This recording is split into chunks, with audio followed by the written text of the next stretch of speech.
পুলিশের আচরণের বিপরীতে 3 দফা কর্মসূচি ঘোষণা করছে।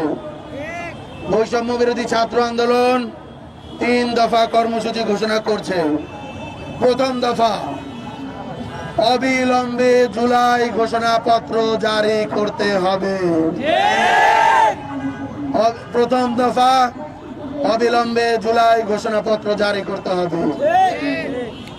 2 নম্বর দফা, স্বৈরাচারী হাসিনার গোপালী পুলিশ এখনো ছাত্র জনতার দিকে বন্দুক তাক করে।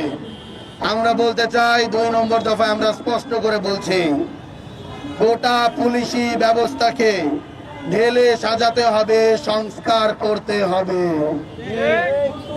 সেই সাথে 3 নম্বর দফায় আমরা বলতে চাই, সারা দেশে আওয়ামী সন্ত্রাসীদের দ্রুত গ্রেপ্তারের জন্য গোপালগঞ্জ সহ সারা দেশে 24 ঘন্টার মধ্যে সাঁড়াশি অভিযান পরিচালনা করতে হবে।